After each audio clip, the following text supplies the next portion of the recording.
morning, Your Honors. Catherine Young from the Federal Public Defender's Office for Appellant Patrick O'Reilly. I will reserve 5 minutes of my time for rebuttal, and I'll try to watch the clock. All right. Mr. O'Reilly is challenging the district court's findings that he violated conditions of supervision, and he's also challenging the sentence imposed for those alleged violations. Now, the first violation I'd like to turn to today is Allegation 5, which alleges that having been ordered by the court to not possess a firearm, ammunition, destructive device, or any other dangerous weapon, on December 5, 2024, Patrick Michael O'Reilly entered the Los Angeles Federal Building in possession of an illegal switchblade. An argument here is that the government failed to prove that Mr. O'Reilly possessed an illegal switchblade. We've got images of the knives that establish that they're not illegal switchblades. At the evidentiary hearing, the government produced no evidence that either of the knives is an illegal switchblade. Is that the question, though? I mean, is it not, or is the question, was this a dangerous weapon under the terms of his release conditions? Actually, Your Honor, the government does argue in its answering brief that it doesn't have to prove that it's an illegal switchblade. But that's a factual finding made by the district court, that he entered the federal building in possession of an illegal switchblade. So I don't see how the district court can make that factual finding if, in fact, the government now concedes it's not a switchblade. And we proved at the evidentiary hearing it wasn't a switchblade. We've cited law in the briefs that show it's not a switchblade. You've got the pictures of them that shows that it doesn't have the mechanics of a switchblade. So there's no dispute that there wasn't a switchblade, but there's a clear factual finding by the district court that he entered the federal building possessing a switchblade, which he clearly did not. And under those circumstances, I don't see how the allegation can stand. I guess the underlying question that interests me is the one Judge Bress asked, which is in the unusual world of probation revocations, the charging document, do you have any case that tells us that the charging document is what's material? In other words, it looks like 3583 says what's relevant is what the condition was. Here, no dangerous weapon. So in a way, and I'm just asking you legally, here it was the probation officer, sometimes it's the U.S. Attorney's Office, they write the charging document, but why is it relevant what they say in it? How does that have anything to do? Does that restrict whether or not your client violated a condition the court imposed? Do you understand my question? I do understand your question. I think there's a Perez case cited in the briefs that says— Right, but that's dicta. It does say exactly what you're saying, so that's a good answer, but the case was about evidentiary sufficiency. It didn't say, oh, the government's got to prove what it charges. What's the case that says the government has to prove what it charges if they add surplusage? Oh, it's an illegal switchblade, or it's a switchblade that does or doesn't open. Do they have to prove what they allege? I think I do. I don't think I have a case cited in the brief to that effect. I think the principles and the rules of charging instruments and specifically in supervision require the government— But there's no grand jury involved, so variances and constructive amendments, that world of protection doesn't apply. We're looking at 3583, and all it says is, was the condition violated? But they have to prove how the condition was violated. Yes. And here we've got two allegations with respect to the entrance into the federal building. One's a pocket knife, one's a switchblade. So the government is notifying Mr. O'Reilly that he's going to be asked to defend against an allegation of a switchblade. And I think due process requires that they prove that allegation. Because a switchblade— What would be the remedy then? I mean, if you're right, what would be the remedy?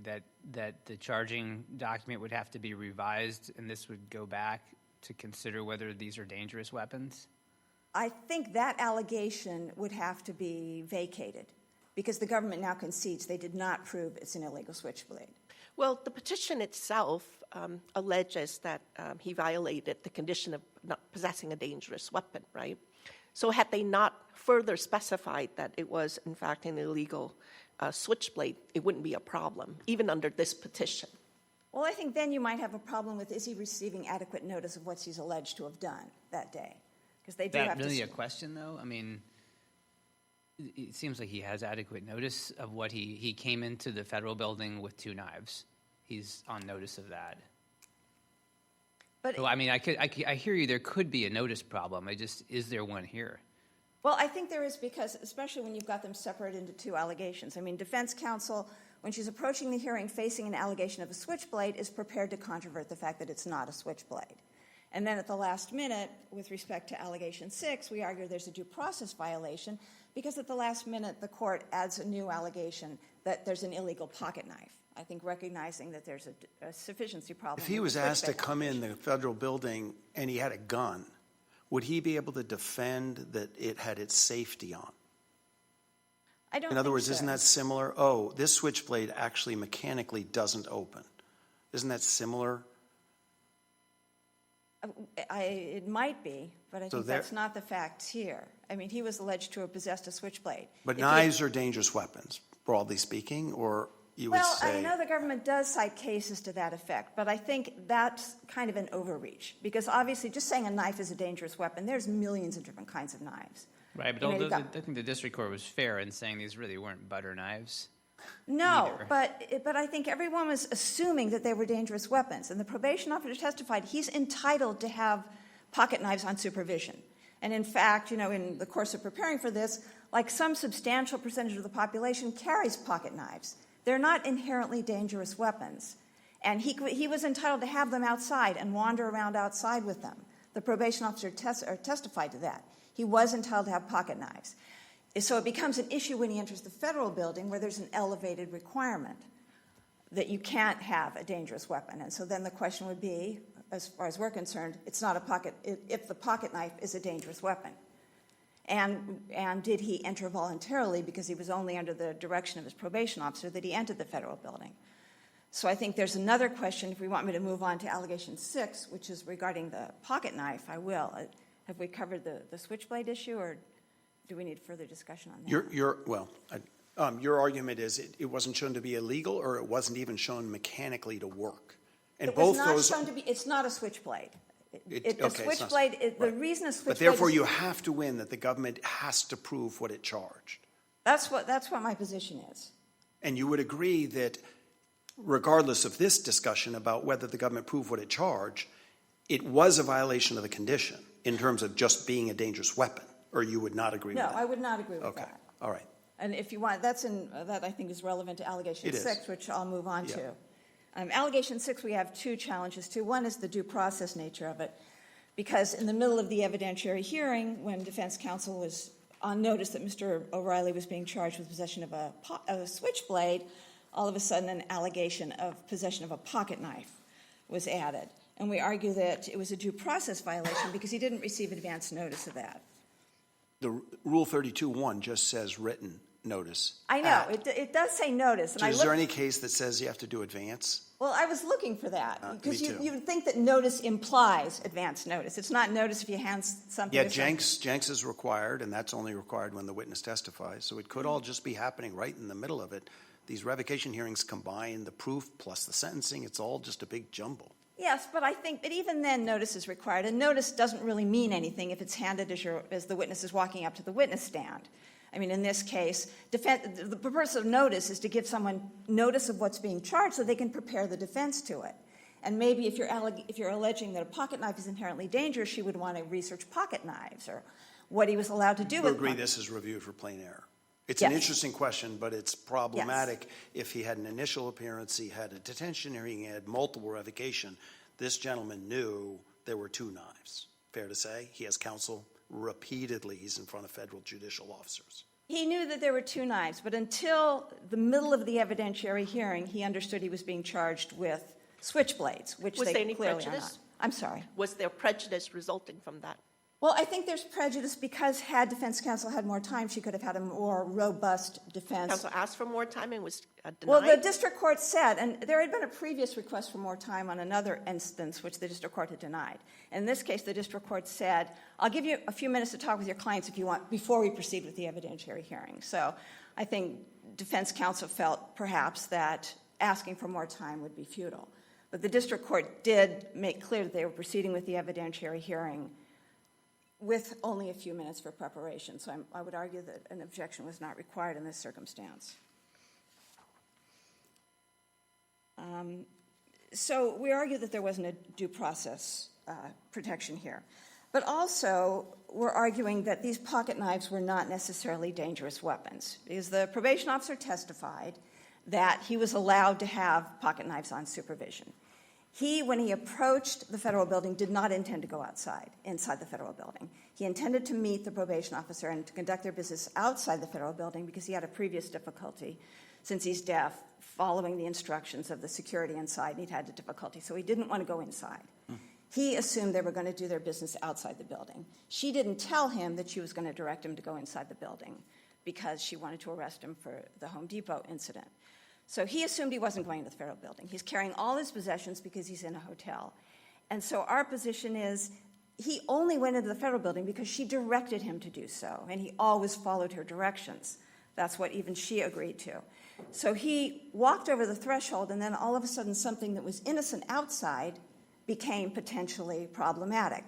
So we would argue that pocket knives are not inherently dangerous. He's allowed to possess them. The only thing that made this one difficult was crossing the threshold of the federal building. But that doesn't relieve the government of its obligation to prove it was a dangerous weapon. And we There's a cited little irony, I guess. He gets violated when he goes in something, and he gets violated when he gets out of the Home Depot. His problem is going in and out of places he shouldn't go. Yeah. Well, I think in this problem, it is unfortunate that it was because he was so determined to follow the instructions of the probation officer that something completely innocent became problematic. But I would argue that nonetheless, the government still has an obligation to prove that it's a dangerous weapon. And it hasn't done so. I don't even think it's actually proved the length of the blade because there was only testimony from Castillo-Lopez that someone else told him it was 4 inches. I thought there was a photo in the record. There is a photo, but there's nothing in that photo, like a ruler or something, that can give us a measurement of what it is. What's So I would really the argue- relevance of him entering the building, other than that's where this was discovered, right? He's not allowed to have a dangerous weapon anywhere. Well, but that kind of begs the question, because is this a dangerous weapon? The probation officer testified he's allowed to have pocket knives. Right, but, These are I pocket guess knives. what you're making the point that, he was not sure he was going into the building, which may be true, and I'm asking myself, is that relevant to whether this condition was violated? I think what makes it relevant is that there are elevated requirements inside the federal government, inside the federal building, which the government is trying to import into this case, even though they haven't charged him with violating those requirements, and they can't because he wasn't on notice. One of the elements of violating that law of bringing a dangerous weapon into a federal building is conspicuous notice being posted, and they haven't met that element. But they're trying to import the additional elements of what you can't bring into a federal building into the fact that he possessed pocket knives. And we're arguing that shouldn't be done, but in any event, they haven't proved. How that damaging to the law would it be if we ruled that any knife is a dangerous weapon, leaving it up to probationees to move to modify the conditions if they need their Swiss Army knife, for example? How bad would that be inconsistent with law if we just said, as a blanket rule, if you're prohibited from a dangerous weapon, that means any knife? Well, I think even in the federal building, your No, I'm just talking about out in society. You just can't have a knife. I guess you'd run into problems. How do I eat? Yeah, I mean, I think that's a problem. But I think even in the federal building, a pocket knife under 2.5 inches is specifically accepted from the definition of dangerous weapons. That's why I would say pocket knives are not inherently dangerous. Even in, I think it's 18830 or 930, there's a definition of dangerous weapons. A pocket knife under 2.5 inches is specifically accepted from that definition. So we would argue if you have something over 2.5 inches, which we're saying hasn't been proved here, you would have to prove it's a dangerous weapon. But with respect to 2.5 inches, it's absolutely categorically not a dangerous weapon. I know you wanted to save a little bit of time. Okay, thank you, Your Oh, Honor. this is save time. I forget. I always forget. I thought you were still on your principal time.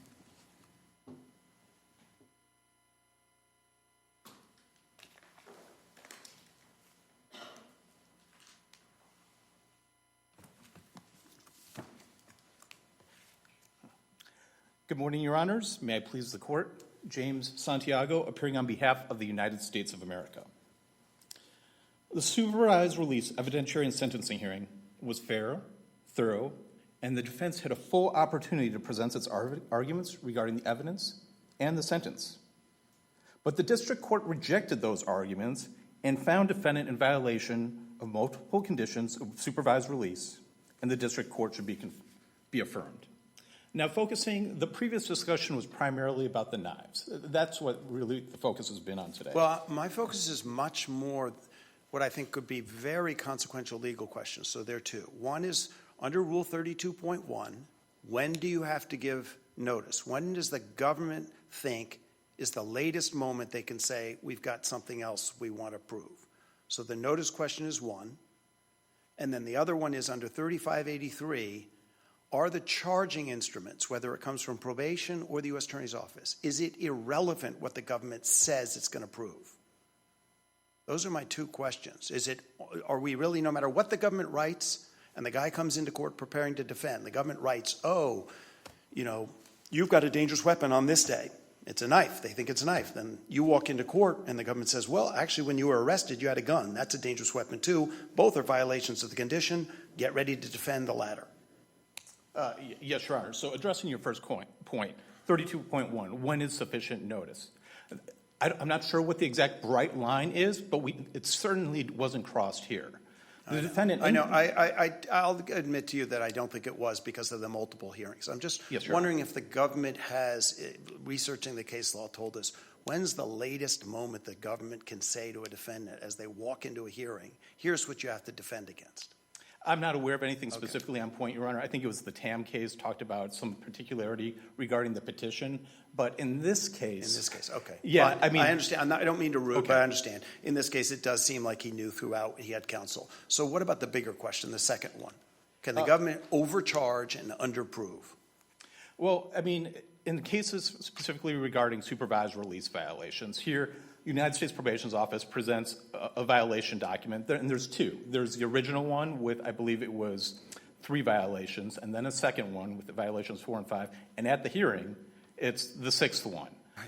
And conceitedly, the government was caught off guard. The defendant was surprised by that, but the court was the one that raised that and confirmed with both parties, like, hey, the 5th allegation that was originally 2 knives that was alleged in the violation report, it's now split up for some reason. Right. My concern is not the due process one.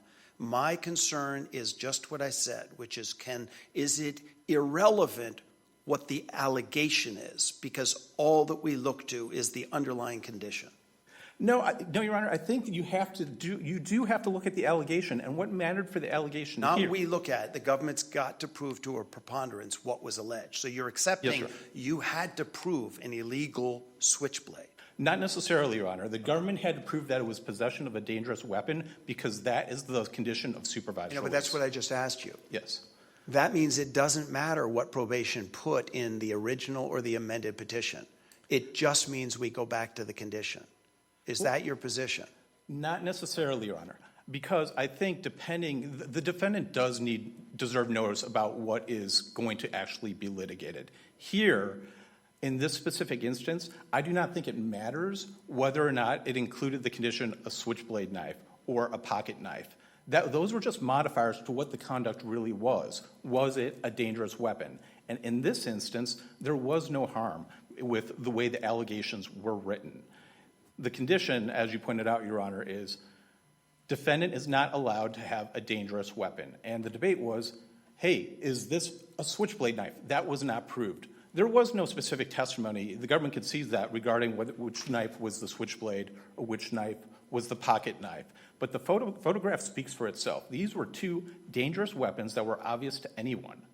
One being at least 4 inches, and there was testimony regarding that. One of the knives having shark teeth on it, and the other with a skull with an American red, white, and blue colors on it. These are not butter knives, and these are not box cutters, something that a vendor would have.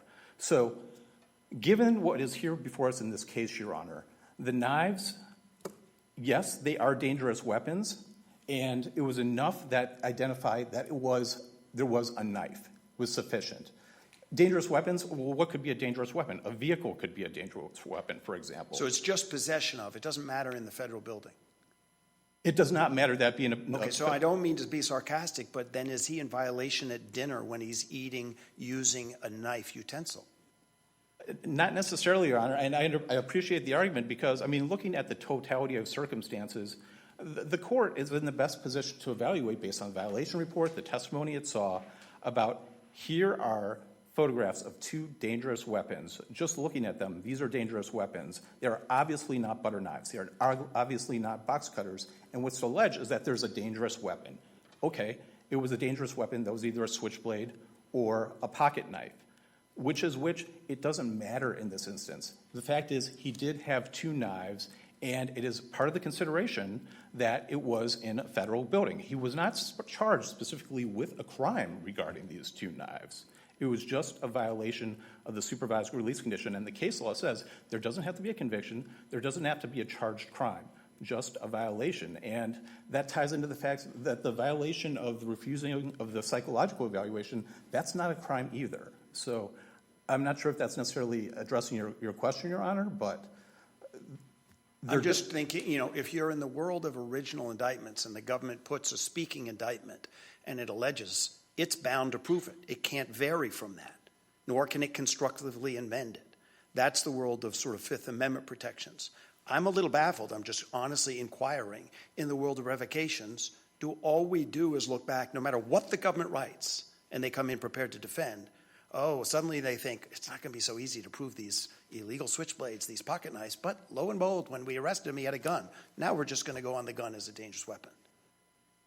Or would that be too much of a variance that it triggers notice issues? It really does, and I hate to say this, it does depend, Your Honor, in each specific situation. I mean, here the probation officer is responding. She already planned on effectuating arrest on 3 other violations. He shows up for that arrest, and then, lo and behold, there's 2 additional violations. Now, in the charging document here, supervised release, so not necessarily the same as an indictment or something that was before a grand jury, something that was written typically by the probation office, and here in this case, amended at the hearing. But there was enough in this that the defense was able to prepare and present an argument, both at the initial appearance, at the preliminary hearing, where this was argued substantially regarding whether or not it was a switchblade. And even the magistrate judge says, why are we even talking about this? It's the fact that he possessed dangerous weapons. Why did it say switchblade? I'm not aware of that, Your Honor. It was, that's the way it was drafted. And it's a little bait and switch, though, right? You say you allege something sort of strange, an illegal switchblade. So they come in prepared to defend against that. And you say, well, we actually don't have to prove anything we said because it's just a dangerous weapon.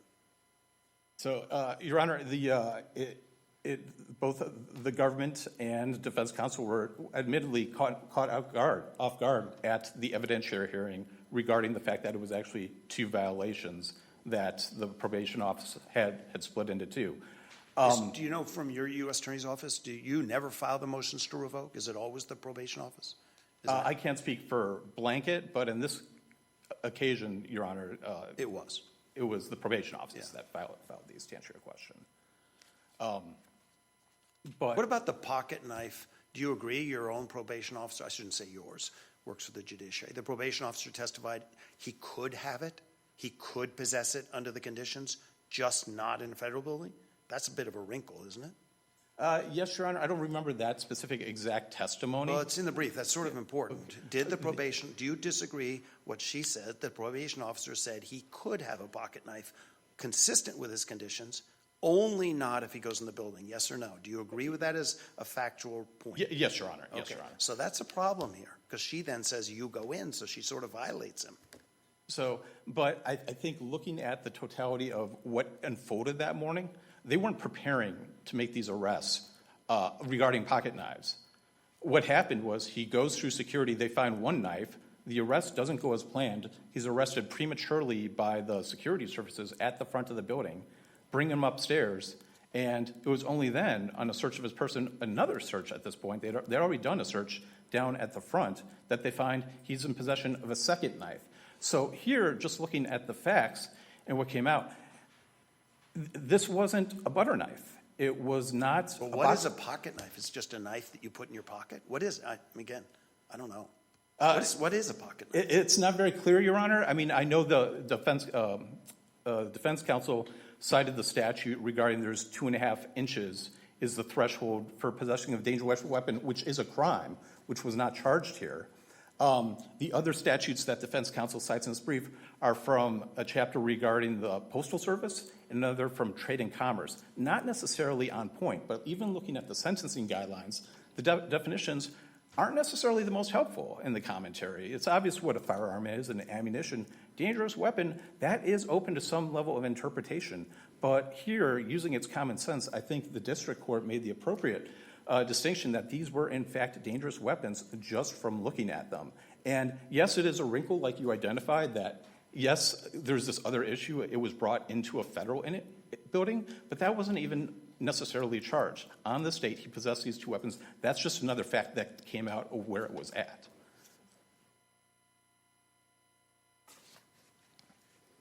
Counsel said that it's problematic in this particular case because the district court made a specific finding that it was, in fact, an illegal switchblade. And if the government hasn't proven that, is that a problem in light of the district court's finding that this falls within the dangerous weapons prohibition? I don't think I understood your first part, Your Honor. Well, counsel is saying that there was a specific factual finding by the district court that he, in fact, possessed an illegal switchblade. Right? You're saying it's irrelevant whether the government eventually proved that up or not. Is it a problem that there's a specific finding of a switchblade possessed by the defendant here? There could be, Your Honor. I mean, Even though the district court also made the finding that he violated the condition of not possessing a dangerous weapon. There could be an issue with that, Your Honor. I mean, there was no testimony specifically, this is the switchblade, this is the pocket knife. The only evidence regarding this was the length. They found a 4-inch knife when he went through security, as well as the photograph. That's conceivably all there is regarding there. So the district court, looking at everything it had seen, still made the decision that the evidence was overwhelming that these were dangerous weapons and that they were not butter knives. That's what's in the transcript, Your Honor. So there really wasn't much more beyond that. It could be an issue, but here there's nothing that really does affect the fundamental fairness of the proceeding. Yes, he had notice with the supervised release violation reports that he was in possession of 2 knives. Defense counsel had known all along, even going back to the preliminary hearing where they first argued this issue with the switchblades. It was only at the evidentiary hearing where the issue comes up, is it 2 different ones? Is there sufficient notice? But, Your Honor, everybody was ready to proceed on that day. The probation officer, the court, which is the party that actually raised this issue, the 2 parties, and defense counsel, after they sat down and read it and she went over it with her client. So looking at everything, yes, there could be a potential issue regarding that, whether or not it is, which is the switchblade, which is the pocket knife. But at the end of the day, it doesn't make a difference because nothing affected the fundamental fairness or the integrity of the court regarding this issue with the knives. Quickly on the grand theft. Yes, Your Honor. What do you understand their allegation to be as to factual insufficiency? It's a scienter problem. He says the Home Depot manager told him he didn't have to pay, or he says I needed to go out and check my phone and then I was going to come back in and pay, or is it just mental distress, didn't really understand what I was doing? I think it's really the third element under the state law regarding his intent. What did he intend to deprive Home Depot of? There was no testimony and there was no evidence regarding his mental state at the time. There's the psychological evaluation that comes subsequent to that. So really the issue is, looking at everything, did he have the intent? But the government is not required to prove a crime. The only issue is that he was arrested for grand theft. And as the district court said, the evidence was overwhelming. The evidence was from 2 percipient witnesses, one of them primarily being the loss prevention officer, looking at everything that happened today. He's watching him for over an hour. He's seeing the types of items he's putting in his shopping cart. They're not just random items. They're top stock items with a high dollar value that are some of the ones that are most stolen. He's wearing a contractor's vest. He's telling everyone he's a vendor for over an hour. He pays for some items, but not all items. And this is in the government's brief. His shopping cart is overflowing. There's approximately, I think it's at least 40 different items and approximately 70 total when there's multiple types of very specific items. I see I'm over your arm. May I proceed? Yes, please. Okay. Wrap it up, please. And $1,300 total. So the fact that he paid for some, took it off the property, and was on the street, all that, in light of, I think specifically the Lomayoma case, that was sufficient. All right. Thank you, counsel. Thank you. You're on the government submits. Thank you.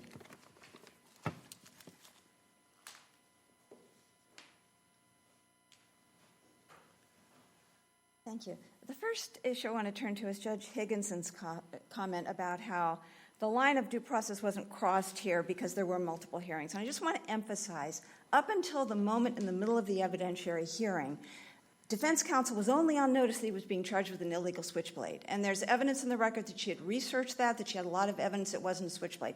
That's what she was prepared to controvert. And the rug was pulled out from under her in the middle of the evidentiary hearing. That's the due process issue. And I wanted to turn to the Home Depot issue for a minute. Our argument is that there was no intent here because he was decompensated. There was an psychiatric evaluation that was filed with the court the day before the evidentiary hearing, and all the evidence cited by the prosecutor is supporting that because they're saying that has a shopping cart full of top stock items. In fact, what happened was he has a shopping cart full of 70 items. Only 2 of them are over $100. There's a lot of items that are $1 or so. This is not the act of someone who's really intending to thief. It's someone who's decompensated. And unless there are any further questions, I see my time is up. So Thank you very Thank you. much, counsel, to both sides for your helpful arguments this morning. The matter is submitted.